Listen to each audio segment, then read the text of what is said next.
Queen Anne, Seattle. The first time I really saw Aidan McCoy was the day my favorite ceramic planter, the one from the farmer's market in Sedona, shattered on my front porch. I'd overwatered the lavender. Again, the terracotta, bloated and heavy, simply split open, spilling dark soil and tangled roots across the welcome mat Liam had chosen for its correct minimalist aesthetic. I was on my knees, trying to scoop the mess with my hands, feeling the hot prickle of stupid, frustrated tears behind my eyes. Over a plant, over everything. Need a hand? The voice was low, calm, devoid of pity. I looked up, shielding my eyes from the weak Seattle sun. Aidan stood on the sidewalk, a grocery bag in one hand. He wore his usual faded olive green jacket, and his posture was that same straight-backed, observant stillness I'd come to recognize. My neighbor from 2 houses down, the quiet one who lived alone with a German shepherd. I think it's beyond help, I said, attempting a laugh. It came out watery. The plant's salvageable, he said, setting his bag down. He didn't ask, just joined me on the porch. His hands, broad and scarred, were surprisingly gentle as he untangled the lavender. It's the pot that's had it. You've got a container with no drainage. Roots rot. Pot explodes. Simple physics. I'm not very good with living things. I mumbled, more to myself than to him. He glanced at me, a quick, assessing look. Seems like you're keeping yourself alive okay. He stood, the rescued plant in his hands. I've got a spare pot, unglazed. Breathes. I'll bring it over. Oh, you don't have to. It's taking up space in my garage. He was already walking away. 5 minutes. That was Aidan. Help offered, not as a grand gesture, but as a simple statement of fact. A problem existed. He would solve it. No fuss. I took the clean, unadorned pot he brought over, our fingers brushing. His were rough, calloused. Thank you, Aidan. Really? Can I bake you something? As thanks, a faint, almost imperceptible smile touched his mouth. Heard your lemon bars are legendary. Mrs. Gable talks too much, I said, but I smiled back. It was the first real smile I'd felt on my face in weeks. She does, but about good things. He gave a short nod. Enjoy the rest of your day. Michelle. I watched him walk back to his modest, neatly kept craftsman. Liam's Tesla glided into the driveway next door 20 minutes later. I was inside, washing the soil from my hands. Smells like a garden center in here, Liam said, shrugging off his Brunello Cucinelli jacket. He kissed my cheek, his attention already on his phone. I had a pot disaster. Aidan from down the street helped me repot the lavender. Liam's thumb paused over his screen. Aidan? The guy who still dresses like he's in the army? What was he doing here? Helping. He was walking by. Liam made a dismissive sound in the back of his throat. That weirdo in the fatigues. Honey, I pay people to do those things. Stop fraternizing with the help. It sends the wrong message. He's not the help. Liam, he's our neighbor. And he was kind. Kindness is for people who can't write checks, Liam said, finally looking at me. His eyes, a cool blue, scanned my face. You look tired. Another headache? Another headache. Code 4. You're not being your best. Most presentable self. Code 4. The baby making stress is showing. Just a long day, I said, turning to the fridge. Salmon for dinner? With the lemon herb butter you like? Perfect, he said, his focus back on his phone. Just keep it light. I've got investor call with Singapore at 7. The digital thermometer on my nightstand read 98.8. I marked the tiny, corresponding dot on the chart, connecting it to yesterday's dot with a thin blue line. The line was frustratingly, monotonously flat. No ovulation spike. Again, I'd been charting my basal body temperature for 26 months, taking prenatal vitamins for 36. I knew the precise, clinical smell of the doctor's office, the feel of the cold ultrasound wand, the sympathetic, pitying tone of Dr. Evans.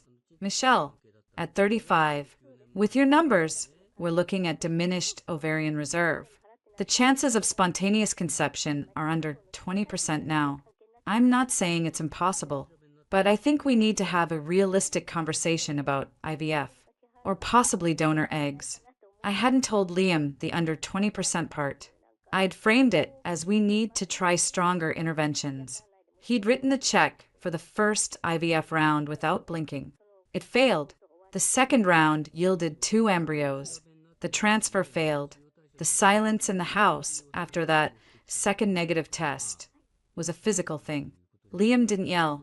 He just shut down. He worked later. He traveled more. He stopped asking about the charts. I tried to fill the silence. I baked for the neighbors. I volunteered at the library. I got my real estate license online. Then a project management certification. Little boxes to tick.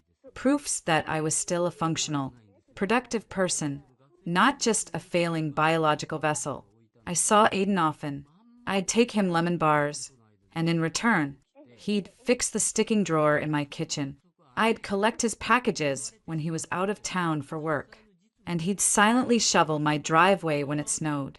Hours before the service Liam hired would arrive. We didn't talk much, but his presence was a constant. Quiet anchor in the swirling uncertainty of my life. He once found me crying over a burned batch of cookies to stupid. Trivial trigger for an ocean of grief, and simply made a pot of strong coffee and sat with me at the kitchen island until I stopped. He's a good man, I said to Liam once. After Aiden had repaired a section of our fence the windstorm had damaged. Liam was reviewing a contract. Who? Aiden. He fixed the fence. Wouldn't take any money. Probably desperate for it. Liam said, not looking up. Guy lives alone in a house that hasn't been updated since the 90s. Drives a 10-year-old truck. He's a charity case. Michelle, don't encourage him. I didn't argue. Arguing with Liam was like shouting into a gale. It just left you breathless and defeated. Our 3rd wedding anniversary arrived on a cold, drizzly Tuesday. I'd made reservations at the Pink Door, the place where we'd celebrated our engagement. I wore the emerald green dress Liam liked. Took extra time with my hair. I lit candles. Liam was late. He texted at 7:15, running behind. Start without me. I sipped a glass of Sancerre, the taste sour on my tongue. He arrived at 8:30. His energy sharp, electric. He'd had a good day. That was usually a good thing.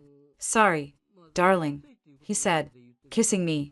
He smelled of crisp winter air and expensive scotch. Closed the Veritas deal. Huge margin. That's wonderful. Liam, I said, meaning it. His wins were our wins. Weren't they? We ate. He talked about the deal, about the new VP he was poaching from Amazon, about the potential for a Series C funding round. I nodded, asked the right questions. The ghost of the unmentioned anniversary sat between us, a 3rd guest at the table. Over dessert at a tiramisu I picked at, he finally stilled. He looked at me, really looked at me, for the first time in weeks. The appraisal in his eyes was cold, clinical. It was the look he gave a business proposal he was about to reject. Michelle, we need to talk. My stomach dropped. All right, this isn't working. He said it calmly, as if commenting on the wine. The tiramisu? This. Us. The project. He couldn't even say the word. Baby. Family. Liam. We knew it would be hard. Dr. Evans said we could try a different protocol. Maybe a surrogate. The words tumbled out. Desperate. Rehearsed in my head 100 times. He held up a hand. I've run the numbers. Financially. Emotionally. Temporally. The ROI is no longer there. The doctor said your chances are under 20% now, right? He finally said it, the number hanging in the air like a verdict. I need an heir. Michelle, a clear successor. It's a biological and strategic imperative. This endless hoping. These procedures, it's degrading. For both of us. I felt the room tilt. Degrading? The word was a whisper. Yes, chasing a statistical improbability. I built a company from the ground up by recognizing when to cut losses and pivot. This is a loss we need to cut. I stared at him, at the handsome, familiar face that had become a stranger's. I'm a loss? The situation ease. He clarified, as if it made a difference. I've had my lawyer draw up papers. It's clean. You'll get a settlement. The prenup is generous for the circumstances. The prenup, the one I'd signed. Giddy in love, trusting the man who promised to build a life with me. My lawyer had argued for a clause. After 3 years, in the event of a no-fault divorce, I'd get a percentage of the marital assets, not just a flat sum. Liam had agreed, calling it a bonus for a successful partnership. The prenup says, after 3 years, I get 20% of the shared asset growth. I said, my voice gaining a sliver of steel. That's the agreement. Liam. He smiled then. A thin, chilling smile. You really think that flimsy paper matters? Try me. I'll bury you in legal fees until you're living in a studio in Renton and crawling back to Arizona to live with your mother inside of a year. I'll tie it up in courts until you're 50. Is that what you want? The threat was delivered in the same tone he'd used to discuss the salmon. Calm, certain, factual. This was the man who'd bankrupted a competitor on principle, who'd once bragged about making a litigious former employee's life so hellish they'd moved to another state. He could do it. He would do it. You'd do that to me? The question was pathetic. I already knew the answer. I'm protecting my interests, as I always have. He pushed a manila envelope across the table. The papers, the settlement offer is in there. It's fair. Take it. Michelle, walk away with some dignity. Don't make this ugly. Ugly? A hysterical laugh bubbled in my throat. You're throwing me out because my ovaries are underperforming. And you're telling Menet to make it ugly? Keep your voice down. He hissed, glancing at nearby tables. This is a business transaction. Nothing more. Sign the papers. Be out by the end of the month. The end of the month? That's 2 weeks. You should have seen it coming. He said, signaling for the check. The townhouse is in my name. The accounts are mine. Take the offer. It's more than you contributed. The drive home was silent. The rain streaked the windows like tears. Inside our gleaming, minimalist townhouse, I felt like a ghost. I went to the guest room, the one we'd painted a soft yellow, hoping. I didn't sleep. The next 2 weeks were a blur of quiet devastation. I moved like an automaton. I packed my clothes, my books, the few pieces of art that were mine from before. I left the furniture, the dishes, the shared life. It had never really been shared. Had it, Liam made himself scarce. He stayed at a hotel, or perhaps with the new, more fertile model he'd undoubtedly already lined up. The cruelty was so colossal it almost felt impersonal, like being struck by a natural disaster. The morning of my move, a gray U-Haul truck sat in the driveway like a hearse. I was carrying a box of shoes, my arms trembling, when a voice spoke behind me. Need a hand? Aiden. He was just there, in his jeans, a simple gray Henley, hands in his pockets. This time, I didn't pretend. The tears I'd been choking back broke free. I nodded, unable to speak. He didn't ask questions. He just started loading boxes. He worked with a silent, efficient strength, handling my things with more care than Liam ever had. He'd brought moving blankets and ratchet straps. He knew how to pack a truck. Where to? He asked when the townhouse was hollowed of me. An apartment in Ballard. Temporary. It's all I can afford right now. He nodded. Lead the way. I'll follow you. He did. In his old Ford truck. He followed my rented box of misery across town. He helped me unload in the rain, carrying boxes up 3 flights of stairs to a cramped, beige apartment that smelled of stale air and disappointment. When the last box was inside, I stood in the empty, echoing space, shivering. Aiden, I don't know how to thank you. You don't have to. He looked at me, his gaze steady, seeing everything but the grief, the fear, the humiliation. You're going to be all right. Michelle, I don't feel all right.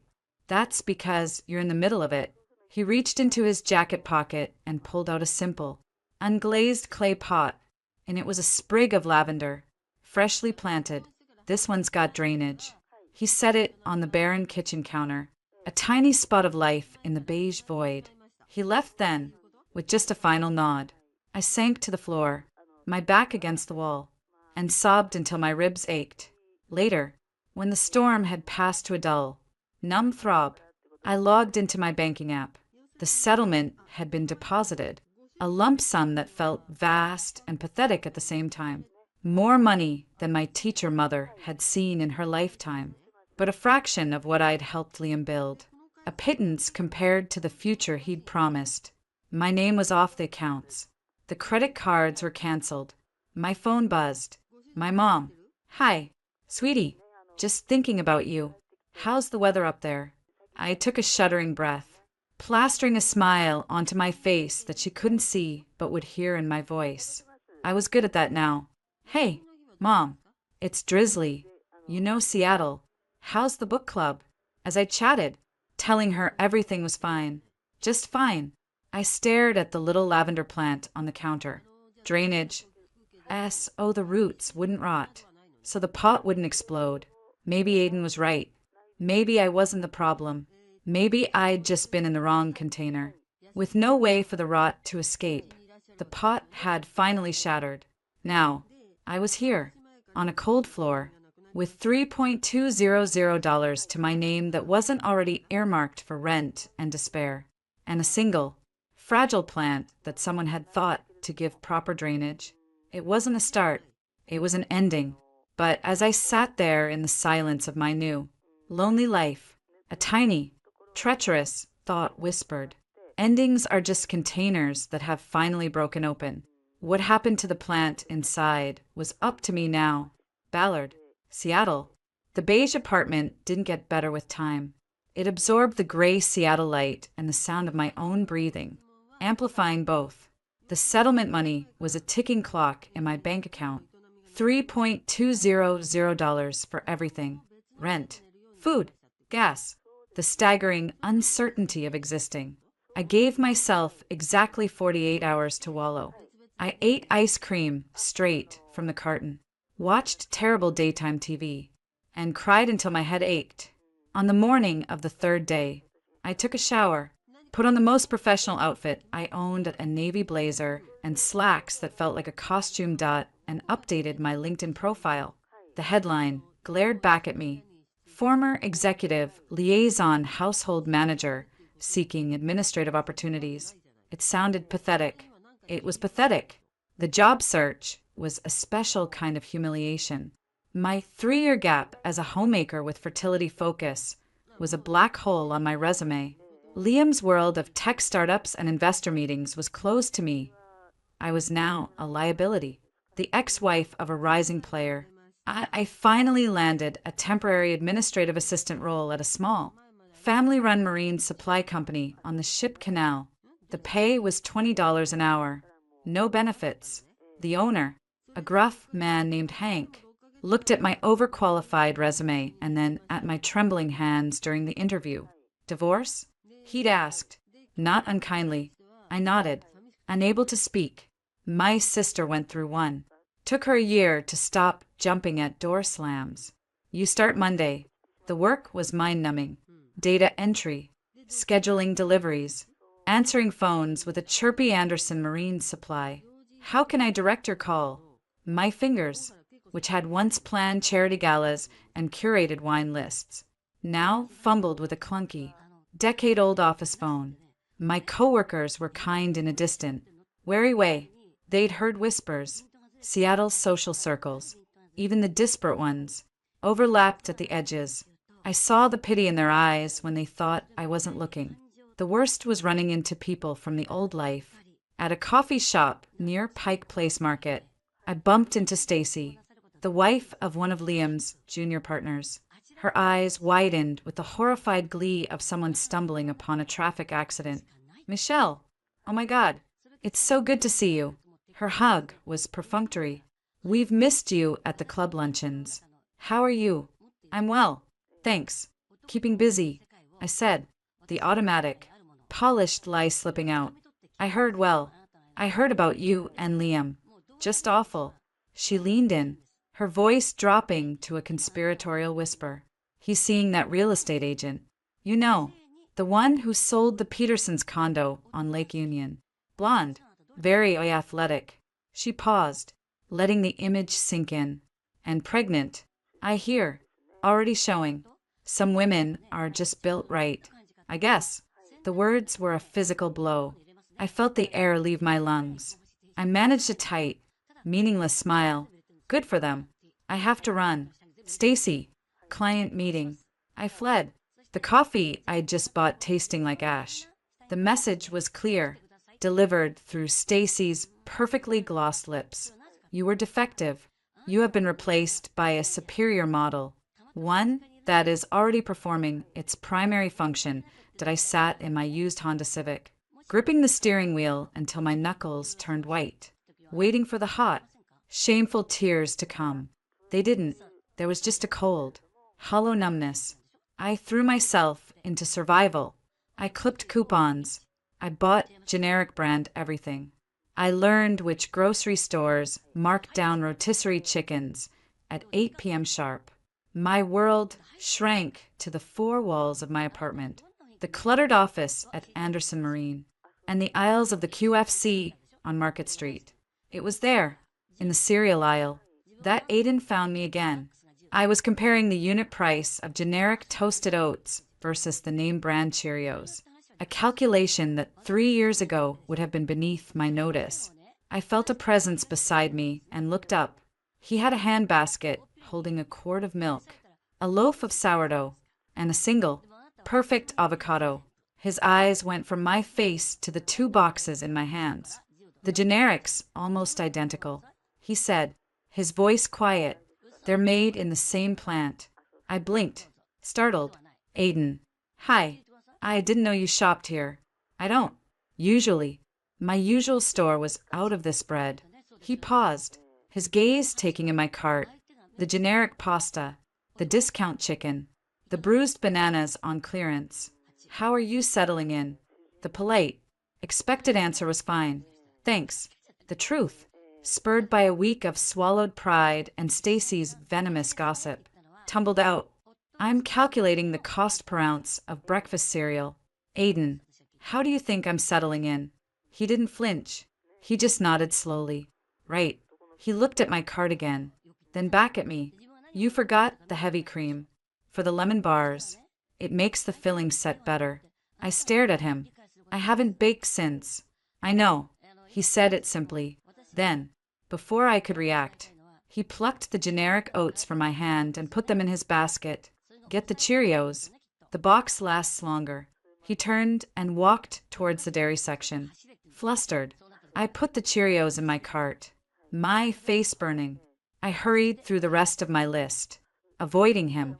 When I got to the checkout, the young cashier was already scanning my items.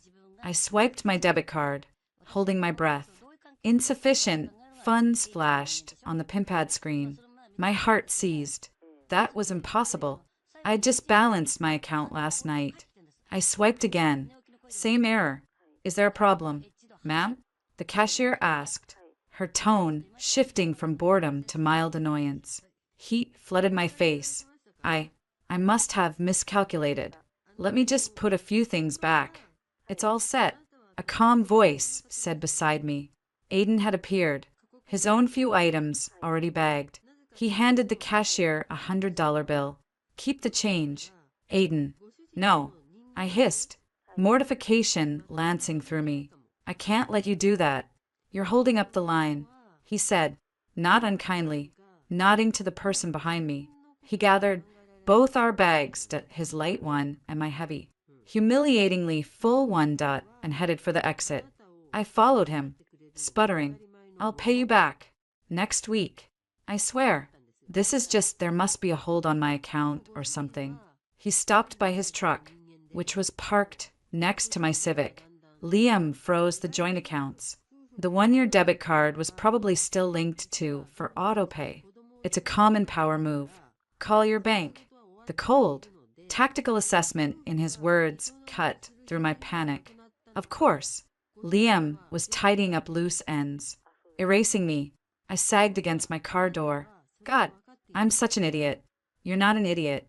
You're in a war you didn't know you were fighting. He opened my passenger door and put the groceries inside. Go home. Call the bank. Eat something that isn't discount cereal. He handed me his bag, the one with the single avocado and the bread. Trade you. I like oats. He got into his truck and drove away, leaving me standing there with a bag of groceries I hadn't paid for and a lump in my throat the size of his engine block. A week later, my 12-year-old Civic gave up the ghost. It died with a final, shuddering gasp in the pouring rain on the Ballard Bridge during rush hour. I had the hazard lights on, windshield wipers fighting a losing battle, as a symphony of angry horns blared behind me. Tears of sheer frustration mixed with the rain on my face. This was it, the final, cosmic joke. I couldn't afford a tow, let alone a repair. My phone was at 5%. I scrolled past Liam's name blocked, past my mom's, I couldn't bear to tell her, and landed on the only other number in Seattle I knew by heart that wasn't a coworker or a business. I'd programmed it in after the grocery store incident. With the note Aiden, grocery money, $127.50. He answered on the second ring. McCoy. Aiden. It's Michelle. Michelle Anderson. I'm so sorry to bother you, but my car died on the Ballard Bridge, and I don't know who else to call, and the AAA lapsed, and the words spilled out in a frantic, wet rush, location marker. Now, his voice was all business. I fumbled and shared my location via text. I'm so sorry. I whispered again. 15 minutes. Lock the doors. Do not get out of the car. He was there in 12. I saw his truck's headlights cut through the gloom, parking behind me with a set of amber strobes flashing on his roof. Professional grade. Not something you bought at an auto parts store. He was out in the rain in an instant, a dark silhouette in a waterproof jacket, talking to the traffic cop who had just arrived, flashing some ID from his wallet. 2 minutes later, a tow truck was backing up, directed by Aiden with sharp, efficient hand signals. He opened my passenger door. Come on, I'll take you home. I was drenched and shivering. My car. Jake's taking it to his shop. He's honest. He'll call with an estimate. He guided me to his truck, holding an umbrella over my head. The interior was clean, smelling of leather and coffee. It was immaculate. Not a single gum wrapper or receipt in sight. Military neat. We drove in silence for a few blocks. Thank you, I finally said, my teeth chattering. Again, I seemed to be making a habit of needing rescuing. You're not being rescued. Your transportation failed. You called for a logistical solution. I provided one. He glanced at me. You're freezing. He reached into the back seat, pulled out a gray fleece jacket. It's clean. Put it on. It was huge on me, swallowing my hands, but it was warm and smelled faintly of pine and something indefinably masculine. Safety. The estimate. I might not be able to. Let's cross that bridge when we get to it. Literally, a faint, almost smile touched his lips. It was the first hint of warmth I'd seen from him. He didn't take me to my apartment. He drove to a small, unassuming garage tucked under the Ballard locks. A sign read Jake's Precision Auto. A man in greasy coveralls waved us into a bay. Aiden got out, had a low, brief conversation with Jake, examining my car's engine with him. He nodded, pulled out his wallet, and handed over a card. When he got back in the truck, I was ready. Aiden. No, absolutely not. I'll take the bus. I'll figure it out. The alternator and the water pump are gone. Starter's on its last legs. Jake's giving you a deal at $800. Parts and labor. It's a write-off. Michelle, sinking more money into that car is a bad investment. $800? The number was a mountain. I don't have $800. I do. I can't take your money. You're not taking it. You're accepting a short-term, interest-free loan from a friend who doesn't want you to get hypothermia waiting for the bus in January. His tone left no room for argument. Jake will have it ready tomorrow by 5. I'll drive you to work and pick you up. Aiden, why are you doing this? The question burst out of me, raw and desperate. You don't owe me anything. I was just the neighbor who brought you baked goods. He was silent for a long moment, staring out at the rain-slicked street. Because someone did it for me once. He said, his voice quieter now.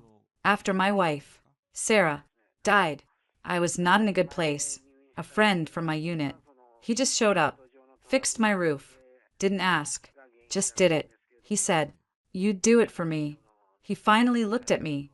You would have. For anyone. I've seen it. You took in Mrs. Gable's packages for a month when her knee was bad.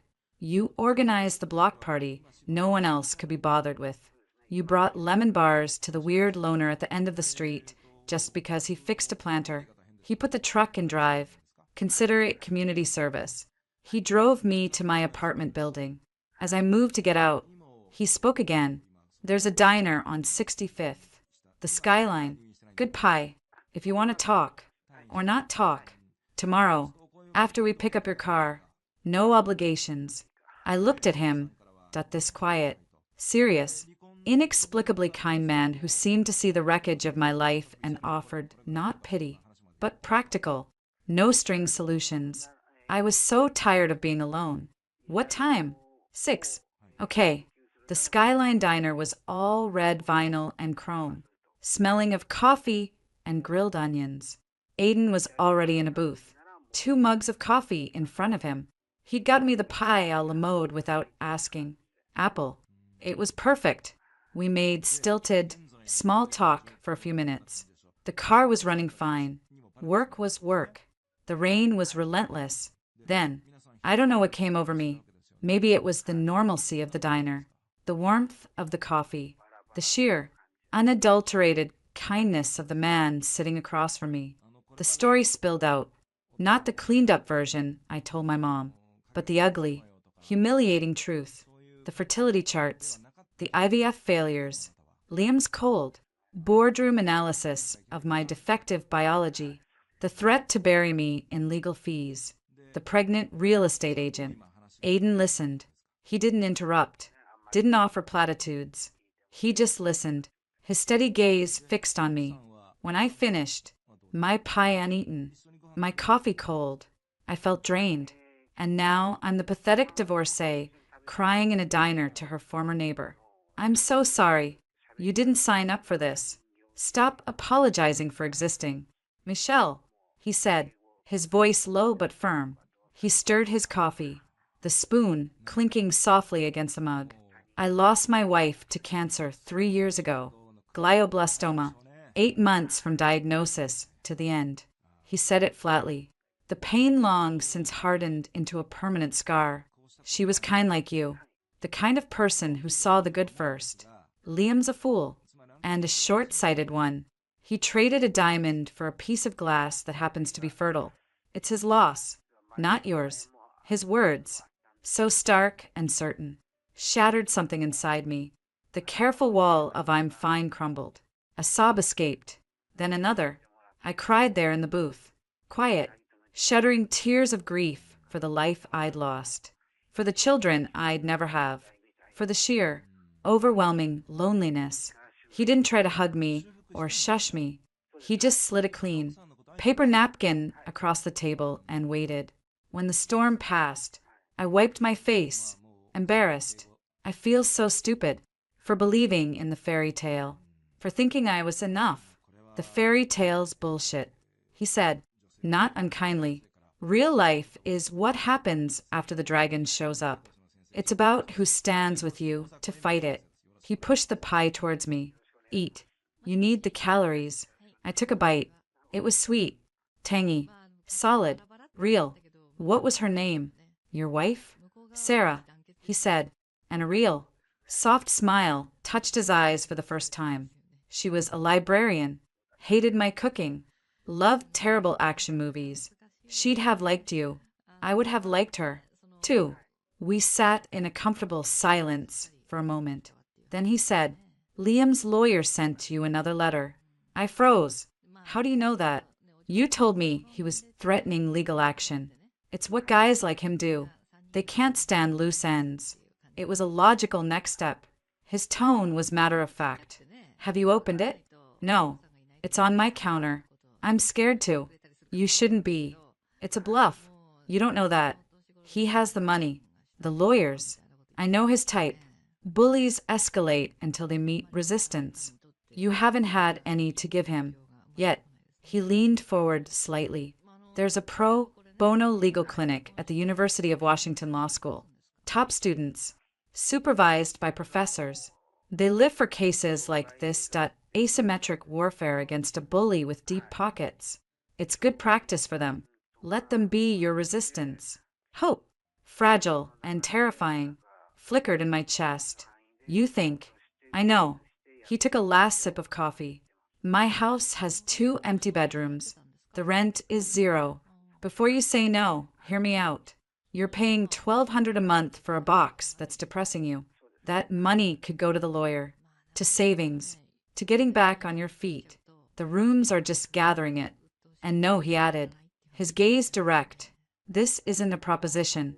Separate rooms, separate lives under one roof. A strategic alliance. I stared at him, utterly floored. Aiden, I can't move in with you. The neighbors. Liam, what would people think? The neighbors already think I'm a weird loner. And you're a tragic figure. This won't change the headlines. And Liam can think whatever the hell he wants. He forfeited his opinion when he served you papers at a restaurant. He held up a hand, counting off points on his fingers. 1. It's financially smart. 2. It gets you out of a place that's making you sad. 3. My dog could use the company. 4. I'm hardly ever there. I travel for work. You'd have the place to yourself. Most of the time. The dog? I asked, grasping at the most normal part of his insane offer. Ranger. German Shepherd. He's a good judge of character. Likes lemon bars. 2. He slid out of the booth and stood, dropping enough cash on the table to cover the bill and a generous tip. Think about it. No pressure. The offer stands. He gave me a short nod. I'll wait while you call the law clinic. Let me know what they say. He walked to the front to wait by the door, giving me space. I sat in the booth, the remains of the pie in front of me, the world tilting on its axis once again, a lifeline thrown by the most unexpected person. Not a romantic gesture, but a tactical one, a strategic alliance. I took out my phone, my hands only slightly trembling. I found the number for the UW Law Clinic. I took a deep breath, and I dialed. The silence in Aiden's house was different. It wasn't the empty, echoing silence of my Ballard apartment. This silence was lived in, comfortable, like a well-worn leather jacket. It was broken by the steady tick of an analog clock in the hallway, the soft click-click of Ranger's nails on the hardwood floors, and the occasional distant hum of a furnace that actually worked. My first week was a study in careful, deliberate coexistence. I occupied the guest room at the front of the house, which was Spartan but clean, a queen bed with a navy quilt, a sturdy oak dresser, a window looking out onto the quiet street. It felt safe. Aiden's room was at the opposite end of the hallway, a closed door, a boundary I had no intention of crossing. I insisted on paying for groceries. He agreed.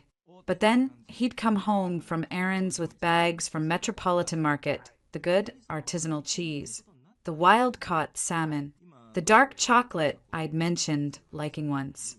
Aiden, this is twice what I gave you, I said one evening, holding up a package of duck breast that cost more than my weekly lunch budget.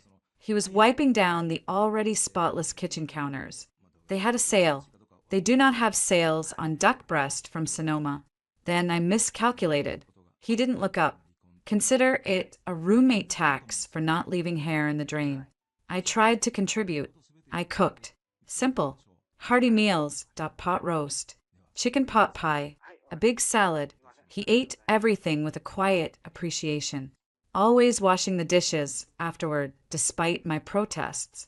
We'd sit in the living room after dinner, him reading reports on a tablet, me studying for my real estate, continuing education credits.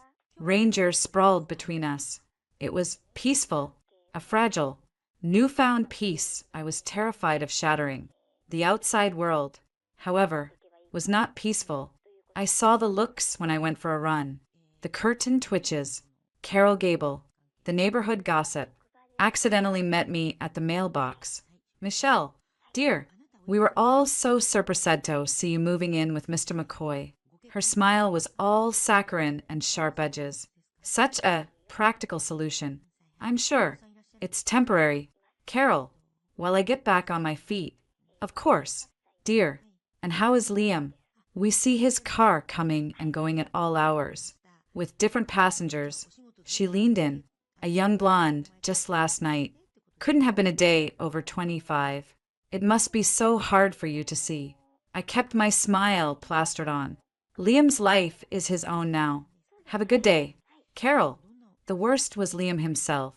He seemed to take my presence in the neighborhood, and specifically in Aiden's house, as a personal affront. One Saturday morning, as I was weeding the small flower bed Aiden had said I could use, Liam's Tesla purred to a stop at the curb. He was with a willowy brunette. He didn't get out. He just rolled down the passenger window. Well, look at that. Playing gardener now. Michelle? His voice carried across the quiet street. I see you've fully embraced the rustic aesthetic. The woman beside him tittered. I stood up, brushing dirt from my knees, saying nothing. This is Chloe. Liam continued, undeterred. She's in commercial real estate. Just closed a $12 million deal on Broad Street. He put a possessive hand on her thigh, and she's got other, more fundamental talents. Unlike some people, she doesn't have any functional issues. Chloe had the decency to look slightly uncomfortable. My face burned, but I met his gaze. Congratulations to you both. Now, if you'll excuse me, I have things to do that don't involve harassing my ex-wife. I turned and walked back into the house, my hand shaking. Aiden was in the kitchen, sharpening a set of chef's knives with a methodical swish-swish of steel on a whetstone. He'd seen it all from the window. He's trying to get a reaction. Aiden said, his voice calm. He didn't look up from the knife. He's a predator. He pokes at weak spots. You reacting. That's his food. I didn't react. I said, my voice tight. You're shaking. He finally looked at me. That's a reaction. He saw it. It'll encourage him. So what should I do? Ignore him while he parades his fertile real estate agents past my face? For now, yes. He set the knife down. Timing is everything. Michelle, let him dig his own grave. The deeper he digs, the harder it is to climb out. I didn't understand what he meant, but the certainty in his tone was an anchor. I nodded, taking a deep breath. The UW Law Clinic took my case. They're sending a cease and desist about the harassment, and they're contesting his seizure of my personal jewelry account. They say the prenup clause is enforceable. Good. That single word held more satisfaction than a full sentence from anyone else. Let the professionals handle the law. You focus on building your new life. Building my new life meant studying. I passed my real estate broker's exam. Aiden framed the certificate and hung it in the kitchen, next to a faded photo of him and a smiling, kind-faced woman. Sarah Dot on a mountain trail. It's a start, he said. I need to actually work now. I said, feeling a surge of anxiety. I can't just hide here and study forever. You're not hiding. You're regrouping. He paused, as if weighing his words. And wait until after the surprise I'm planning. Surprise? Aiden, I don't need surprises. I need a paycheck. This will help with that. Trust me. Trust. It was the foundation our strange arrangement was built on. And I did trust him, implicitly, but the mystery gnawed at me. He traveled at least 1 week a month. always saying he was meeting with clients back east. He'd return looking tired but focused, sometimes with a small, elegant gift for me, that a first edition of a book I loved, a scarf from a museum in D.C. The gifts felt expensive, out of sync with the simple, almost ascetic life he led at home. One day, a thick, creamy envelope arrived for him. It was on the entryway table. The return address was embossed. Discreet. McCoy Strategic Solutions. 1201 3rd Avenue. Suite 2200. Seattle. Wah. My breath caught. 1201. 3rd Avenue was the Columbia Center, the tallest skyscraper in Seattle, the most expensive office space in the city. When Aiden came home that evening, I was waiting, the envelope in my hand. You got mail. He took it, his expression unreadable. Thanks. McCoy Strategic Solutions, I said, keeping my voice neutral. That's your consulting work? Hom. He started to walk towards his study, the one room whose door was always locked. Aiden. He stopped. What kind of consulting has offices in the Columbia Center? He turned, his gaze level, the boring, lucrative kind, government contracts, risk assessment, systems analysis, dull stuff. It doesn't sound dull. It sounds big. The office is a conference room I rent by the hour for client meetings. It's for show. The real work is done elsewhere. He offered a faint smile. Don't be too impressed. It's mostly spreadsheets and security clearances. It was a plausible explanation, but it felt like another piece of a puzzle I couldn't see the whole picture of. The harassment escalated. A plain manila envelope appeared in Aiden's mailbox with no postage. Inside were photos. Me leaving the house for a run.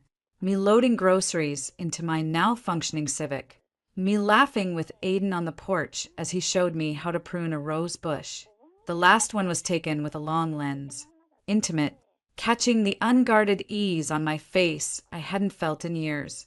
A note was paper-clipped to it. Trash belongs with trash. Liam's handwriting. I felt sick. Aiden examined the photos, his face a mask of cold neutrality. Professional grade. Long-range lens. Steady hand. He hired someone. What do we do? Call the police?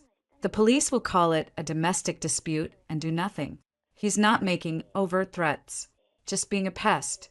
Aiden's eyes were like flint. I'll handle it. How? Aiden, you can't just handle a private investigator. I won't be handling the investigator.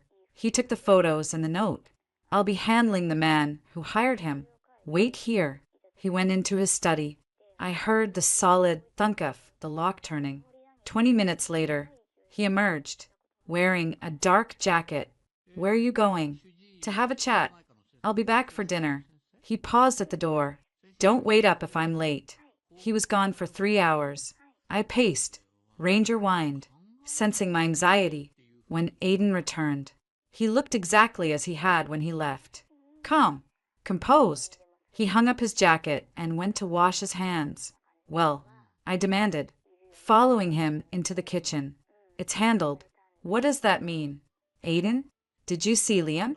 Did you hurt him? He gave me a look that was almost amused.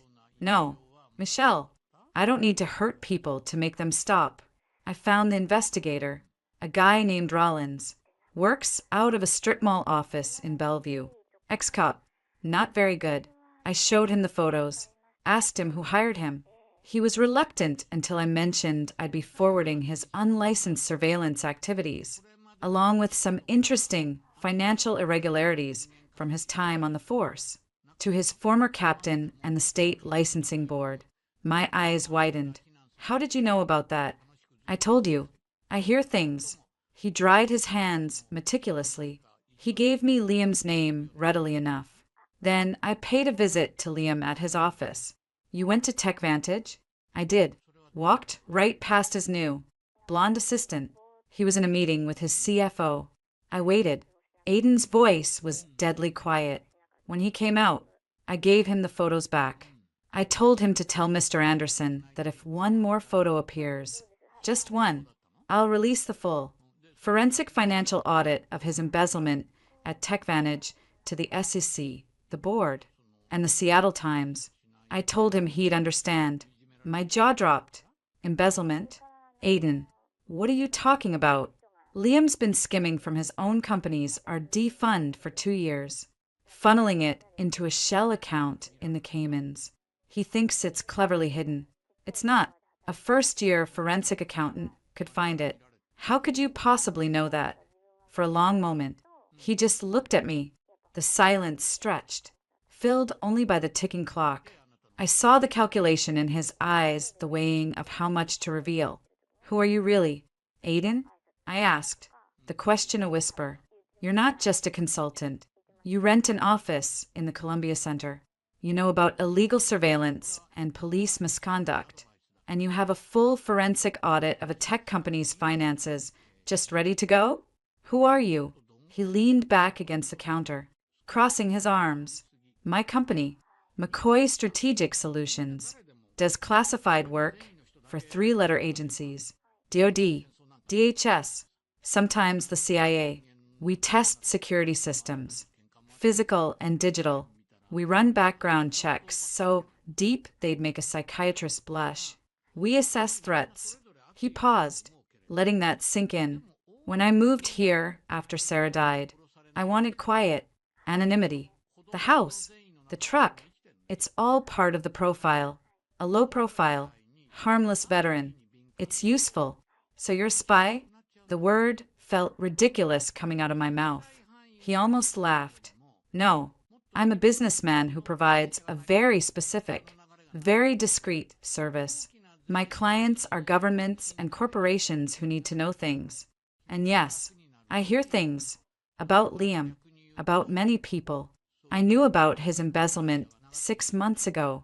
I knew he was a narcissist and a bully. I knew he'd try to destroy you on the way out. His gaze softened. I just didn't know I'd care so much about stopping him. The room seemed to spin.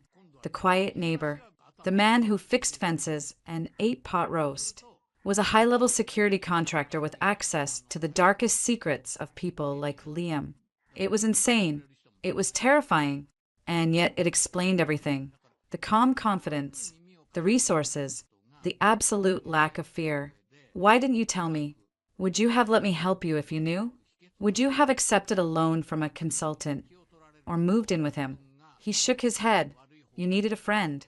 Michelle, not a source of more complication. I was trying to be that. I sank into a kitchen chair, my mind reeling.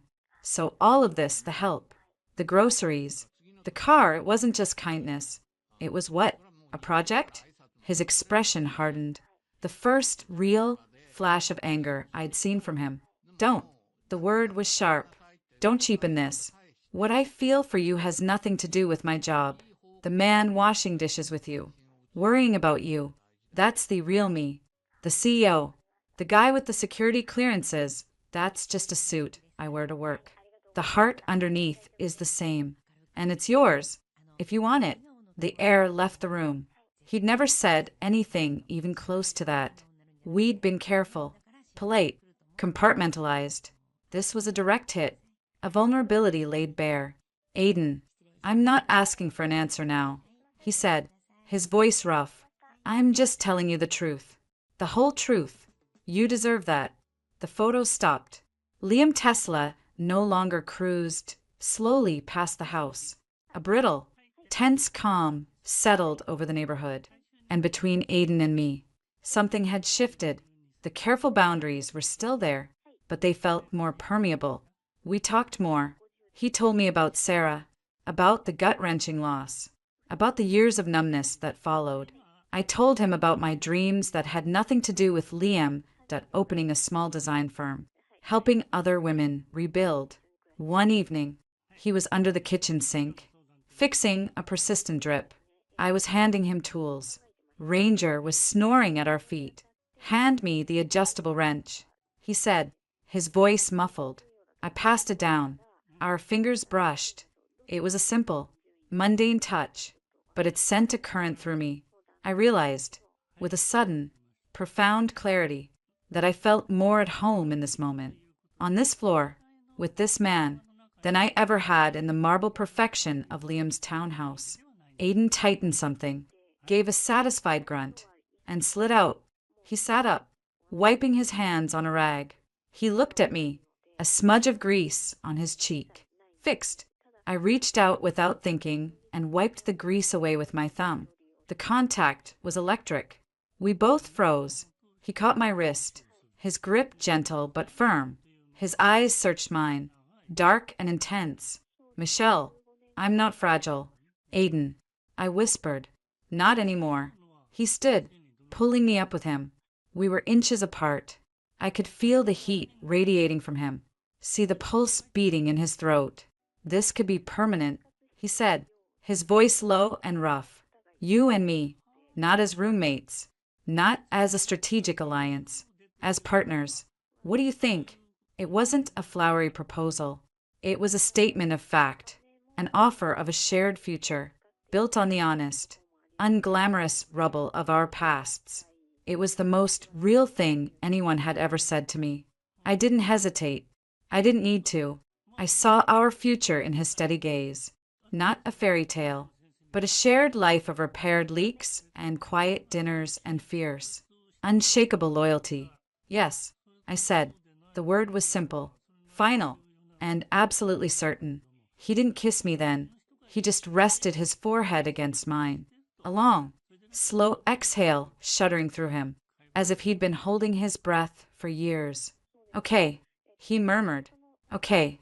We were married 2 weeks later at the King County Courthouse. The only witnesses were the young law student from the UW clinic who had championed my case, and Jake, the mechanic. I wore a simple cream-colored dress. Aiden wore his one good suit. Ranger wore a bandana. As we walked down the courthouse steps, hand in hand, my phone buzzed. A series of texts from Liam's number. "City Hall?" Really scraping the bottom. "Michelle, I guess congratulations are in order. To both of you paupers. Don't come crawling back when his veterans' benefits run out." I showed the screen to Aiden. He took my phone, typed a single response, and hit send before handing it back. The message read, "Watch the mail. Anderson." He then took my hand again, his grip warm and sure. "Let's go home. Mrs. McCoy." The new name felt strange on my ears, but on my heart, it felt like coming home. 6 weeks later, the quiet in the house had a different texture now. It wasn't just the absence of noise. It was a shared, comfortable space between heartbeats. I was Mrs. McCoy. The name still felt foreign on my tongue. A new suit I was trying on, but on the inside, it was starting to fit. It meant waking up to the smell of coffee Aiden had time to brew just before his alarm, and falling asleep to the solid, reassuring weight of his arm around my waist. It meant shared toothpaste and quiet laughter over the crossword puzzle. It was real, and it was ordinary in all the right ways, except for the parts that weren't. Aiden traveled. It was the one constant that disrupted our new, fragile domesticity. Every 3 weeks or so, he'd pack a single, worn leather duffel bag. "Back east again?" I'd ask, trying to keep my voice light as I handed him a travel mug of coffee. "Client meetings in D.C. and Virginia." He'd say, kissing my forehead, "Shouldn't be more than 4 days. I'll call when I land." He always did. Brief, functional calls. Landed. In the hotel. Meeting ran late. Talked tomorrow that he'd return looking tired. The lines around his eyes deeper, but with a quiet energy humming beneath the surface. And he always brought a gift. Not flowers or chocolates, but small, shockingly thoughtful things. A first edition copy of To Kill a Mockingbird from a legendary DC bookstore, because I'd mentioned it was my favorite. A scarf of impossibly soft cashmere from a tiny shop in Georgetown. A set of hand-forged kitchen knives that made our old ones look like toys. "Aiden, these are there too much." I protested the first time, holding the beautiful, deadly sharp chef's knife. "They're just tools," he said, shrugging. "Good tools for a good cook." He said it so simply, as if buying handcrafted Damascus steel knives was the same as picking up a gallon of milk. The extravagance of the gifts clashed with the man who still drove a 10-year-old truck and wore the same 3 pairs of jeans. It added to the puzzle. Meanwhile, Liam's campaign of petty cruelty shifted. The private investigator was gone, but Liam himself was a constant, toxic presence. He seemed to take our marriage as a personal insult. Since he couldn't legally harass me directly without violating the restraining order the UW clinic had secured, he settled for flaunting his new life. He'd be outside, washing his Tesla, when Aiden and I left for a walk. A different woman would be with him each time. All blonde, all young, all laughing a little too loudly. He'd rev the engine of his Porsche 911 as he drove past Aiden's house. The worst was the 4th of July block party. It was the first neighborhood event I'd attended since the divorce. Aiden, to my surprise, agreed to go. Can't let him think he's running us off. He'd said simply. We were standing by the communal picnic table, me holding a paper plate with a burger I couldn't eat, when Liam swaggered up.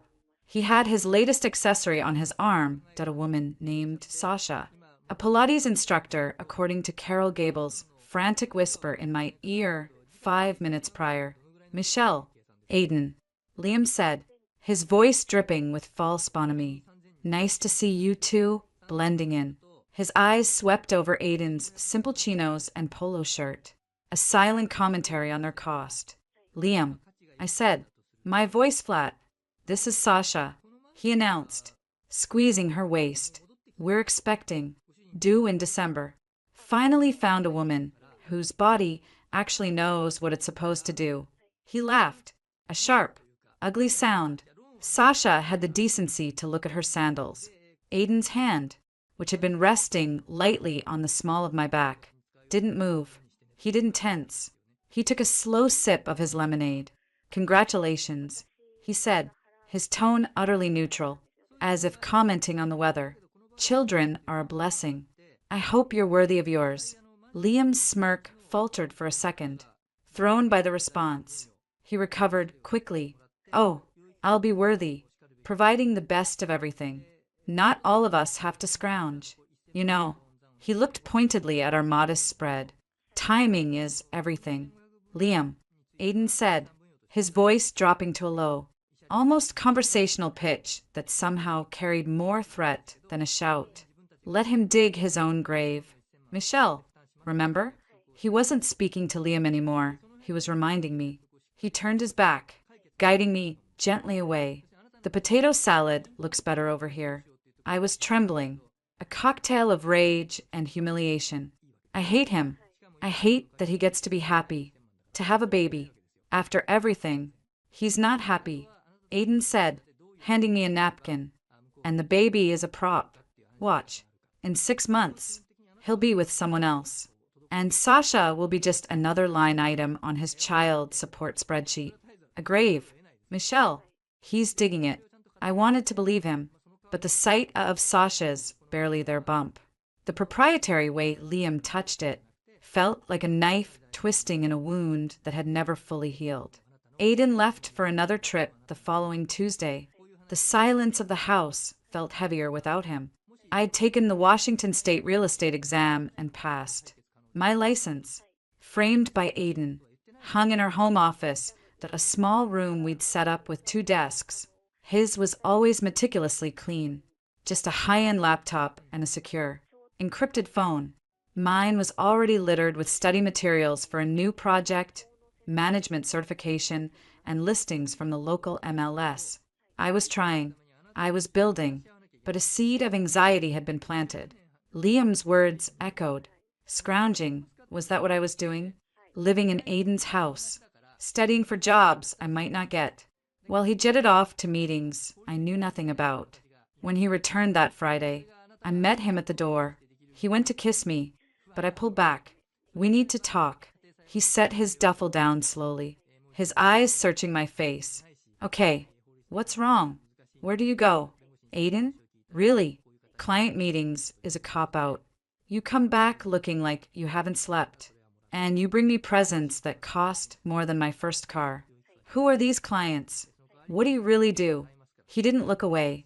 He just nodded, as if he'd been expecting this. Let's sit down. We sat on the couch. Ranger laid his head on my lap, sensing the tension. Aiden leaned forward, his elbows on his knees, steepling his fingers. The meetings are real. The clients are real. They're government agencies and Fortune 100 companies. The work is sensitive. I sign non-disclosure agreements, thicker than your arm. I can't tell you specifics. So I'm just supposed to accept that? My husband disappears for days. Could be doing anything. I'm assessing vulnerabilities.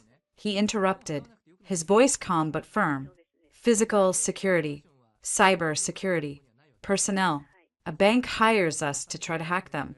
A government agency hires us to see if we can smuggle a dummy device into a secure facility.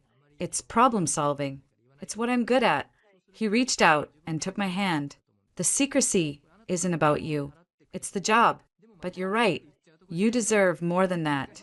He took a deep breath. McCoy Strategic Solutions. It's not a one-man consulting firm. It's my company. I founded it 8 years ago, after I left the service. I'm the majority owner, CEO, and lead operative. I stared at him. Your company, the one with the office in the Columbia Center. A real office, not just a conference room. We have 37 employees, most of them ex-special forces or intelligence. The low-profile life here, it's a choice. It keeps my family off the radar of people who might want to leverage you to get to me or my clients. He squeezed my hand. I'm not poor. Michelle, far from it. I've been waiting for the right time to tell you, to show you everything. I wanted you to be with me for me, not for what I have. The pieces clicked into place with an almost audible snap. The security system on the house that was light years beyond the neighborhood norm. The calm certainty. The resources.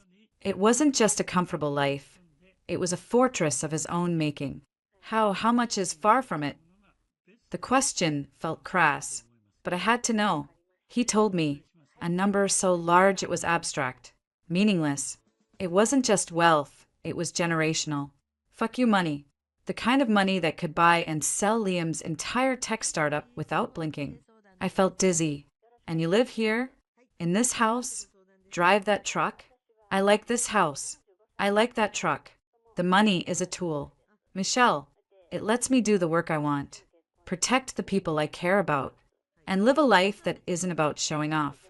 Until now, the only person I needed to protect was myself. Now it's you. His gaze was intense. I was going to tell you. I was planning a surprise, a way to show you, to give you the security you should have always had. But your peace of mind is more important than any grand gesture. The company is mine. The money is ours. You never have to worry about Liam or anything else ever again. The enormity of it washed over me.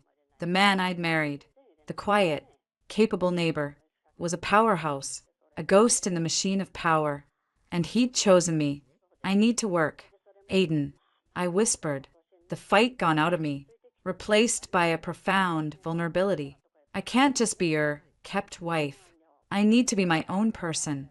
He cupped my face, his thumb stroking my cheek. You're not kept. You're my partner. And you're rebuilding. The licenses, the studying, that's you building your foundation. I'll support that, 100%. But let me give you the safety net you deserve while you do it. Let me give you the surprise. It's almost ready. What surprise?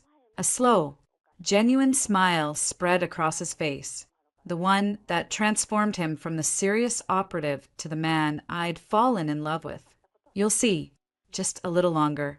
Trust me, I did, against all logic. After all the lies of my past, I trusted him completely. 2 weeks later, the world tilted on its axis again. I was late, not just a little late. I was never late.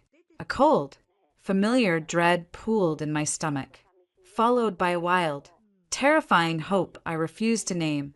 I bought a test, then 3, from 3 different drugstores. Like a thief, I took them all in the pristine white bathroom of the house that was now, inexplicably, my home. I set a timer on my phone and paced, my heart hammering against my ribs. The timer beeped. 2 pink lines. On all 3, I sank to the floor, my back against the cool bathtub, the plastic sticks clattering from my numb hands. Pregnant, after years of failure, of invasive procedures and soul-crushing disappointment. It had happened simply, naturally, in the quiet of a marriage built on friendship and fierce loyalty. Terror and joy warred in me. I was older now. What if something went wrong? What if my body failed again? What if?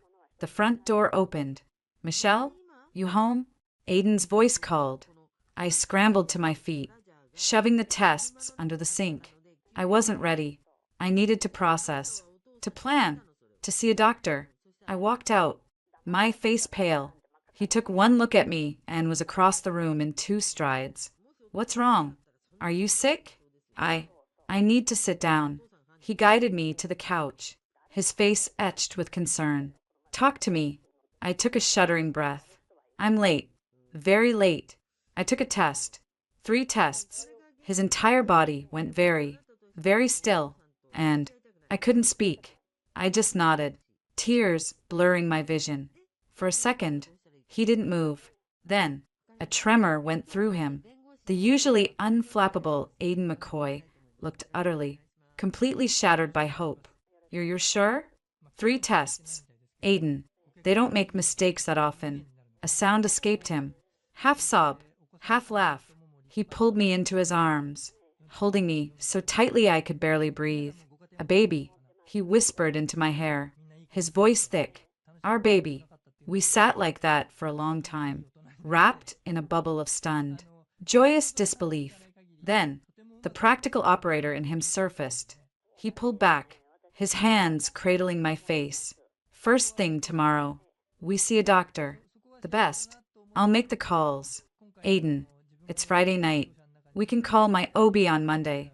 No, he said, and there was a steel in his voice I'd only heard once before when he'd confronted Liam's investigator. We're not taking any chances. Not with this. He stood, pulling out his phone, not his personal one, but the sleek, encrypted device. He scrolled and hit a number. Evelyn. Aiden McCoy. I need you. Yes. Tonight. No, it's not that. It's my wife. She's pregnant.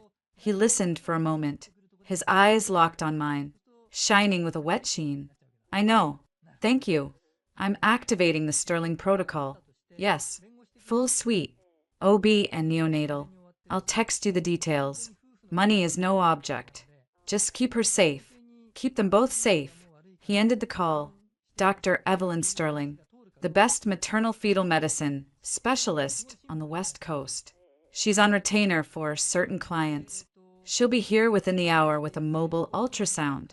By Monday, you'll have a full team: obstetrician, nutritionist, doula, therapist, whatever you need. A concierge medical team. It's called the Sterling Protocol. It's what they use for high-profile clients who require absolute discretion and the highest level of care. I was reeling. Here? An ultrasound here? Tonight? Tonight, he said, his voice brooking no argument. He knelt before me, taking my hands. For 3 years, you fought for this alone. You were dismissed, diminished, and discarded.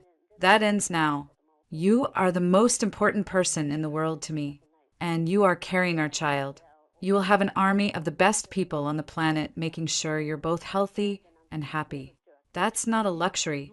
Michelle, that's my absolute, non-negotiable right as your husband. Dr. Sterling arrived an hour later, a no-nonsense woman in her 50s with intelligent eyes and a calm demeanor.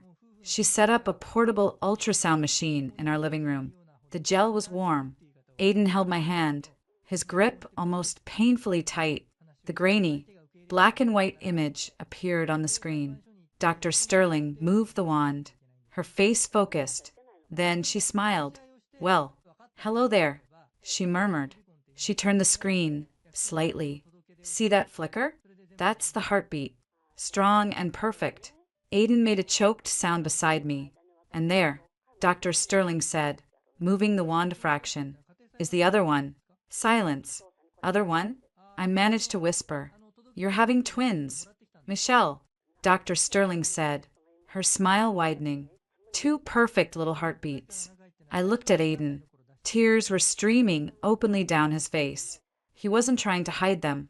He looked at me, then back at the screen, where two tiny, blinking stars of life pulsed in the static. The man who faced down corporate spies and government agents was brought to his knees by the sight of two specks on a monitor. Twins. He breathed, his voice full of awe. Then he laughed, a pure, unadulterated sound of joy I'd never heard from him before. He leaned down and kissed me, deeply, passionately, in front of the doctor and the universe. Later, after Dr. Sterling had left with a stack of instructions and promises of a full team arriving Monday, we lay in bed, wrapped around each other. My hand rested on my still flat stomach, a secret garden of miracles. Aiden?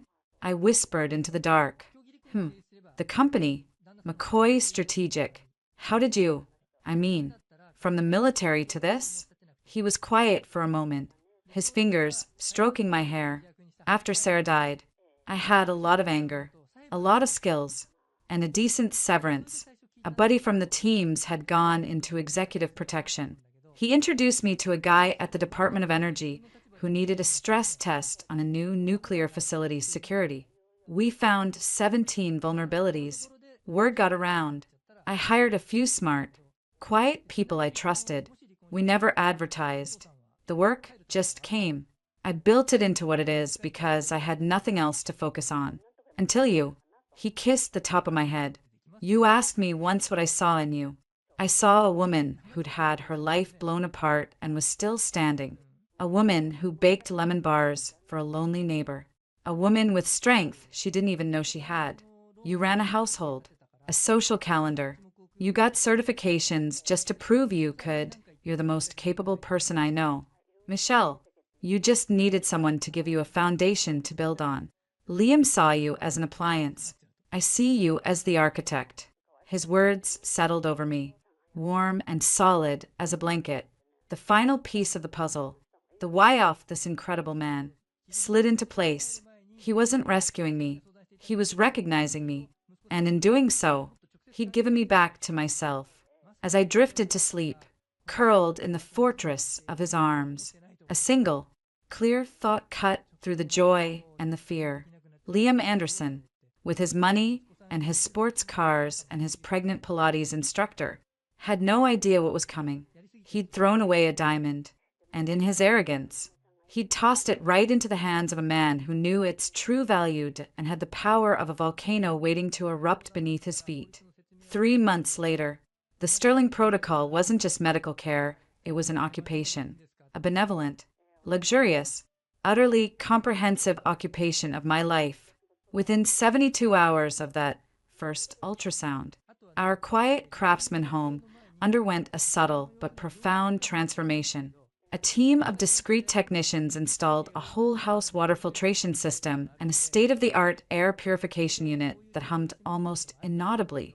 The guest room was converted into a sunlit nursery annex, with a premium organic cotton glider and a prototype smart bassinet that monitored vitals. A sleek, commercial-grade refrigerator appeared in the kitchen, stocked by a weekly delivery service from a boutique organic farm in the San Juan Islands. Each item barcoded and tracked for provenance. Dr. Evelyn Sterling became my constant, calm companion. She was at my first official prenatal appointment at the swanky, private Swedish maternal fetal medicine center, effortlessly commandeering the head of the department for a consultation. Standard procedures are for standard pregnancies, Dr. Sterling said, not unkindly, to the wide-eyed resident. Mrs. McCoy's pregnancy is anything but standard. It's a priority 1 event. You'll follow my lead. And they did. I had weekly ultrasounds, not monthly. Blood work was processed in-house within hours. A gentle but formidable nutritionist named Anya devised meal plans that somehow made kale and bone broth appealing. A prenatal yoga instructor, A serene woman named Leela came to the house 3 times a week. My every twinge, craving, and emotional fluctuation was logged, analyzed, and catered to with military precision. It was overwhelming, smothering, and, I had to admit, a profound relief. For the first time in my life, my body was being treated not as a problem to be solved, but as a treasure to be guarded. Aiden was transformed. The cool, collected operator was gone, replaced by a man of endearing, slightly frantic devotion. He attended every appointment, his large hand engulfing mine, asking detailed, technical questions that impressed even Dr. Sterling. What's the median corpus luteum volume in a dichorionic, diamniotic twin pregnancy at 18 weeks? And are Michelle's numbers within range? He'd ask, having clearly spent the previous night on medical journals. Mr. McCoy, I'm the doctor. Dr. Sterling would reply dryly, but with a hint of a smile. Her numbers are exemplary. The babies are perfect. The babies, Grace and Samuel, as we decided to name them, seeing their little forms, active and growing. On the high-definition screen was a joy that eclipsed the relentless morning sickness that plagued me. Aiden had a solution for that. 2. He had a lighting engineer install a special, nausea-reducing spectrum of light in the bathrooms and kitchen. He found an acupuncturist specializing in prenatal care who made house calls. Nothing was too outlandish, too expensive, or too much trouble. He also started talking to my belly. Low, rumbling conversations about geopolitics, the structural integrity of bridges, and the migratory patterns of geese. They need to be well informed. He'd tell me, completely serious, when I laughed at him. It was during one of these domestic scenes, Aiden reading the Wall Street Journal aloud to my stomach while I sipped ginger tea, that the first shot in Liam's new war was fired.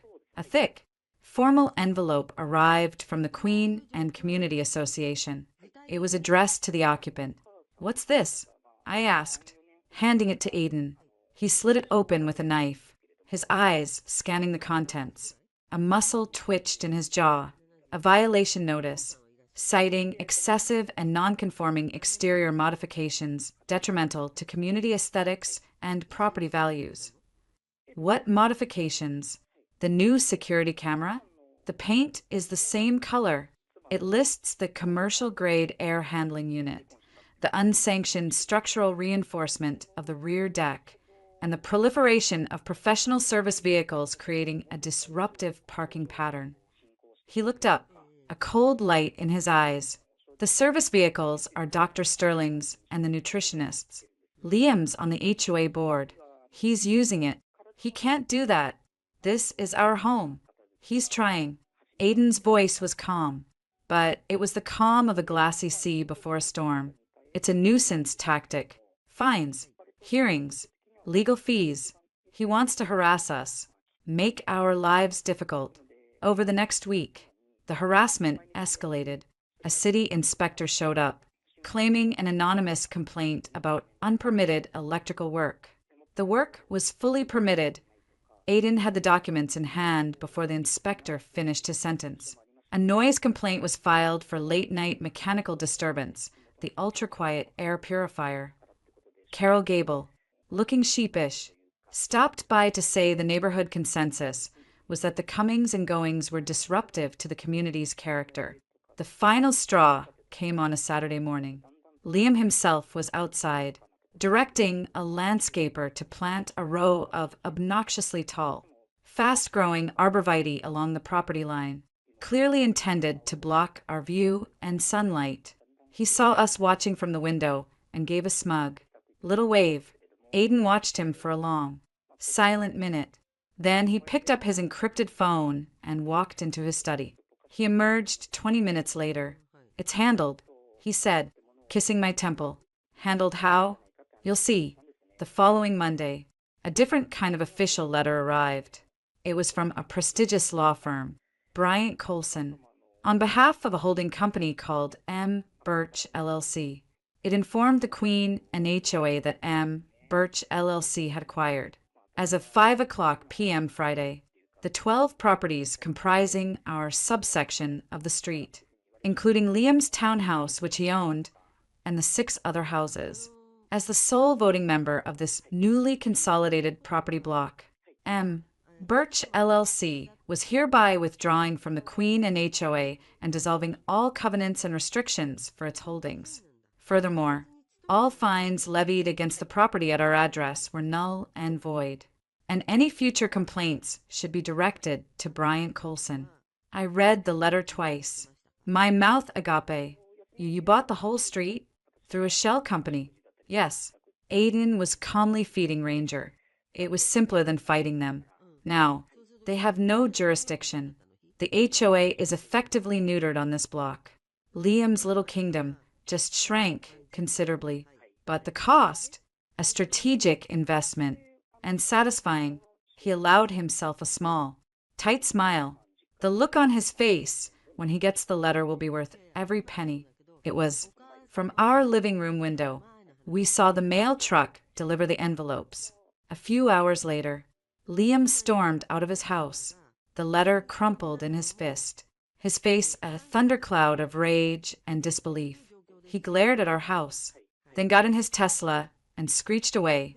The victory was sweet, but short-lived. The twins grew. My belly swelled, and with it, a new, profound sense of vulnerability bloomed. I was a walking symbol of everything Liam had said I couldn't be. Fertile, loved, protected. He couldn't attack Aiden financially or legally, so he attacked the only way he had left, through crass, public humiliation. One evening, as Aiden was helping me waddle from the car after a particularly long obstetrician appointment, Liam's Porsche pulled up. He wasn't alone.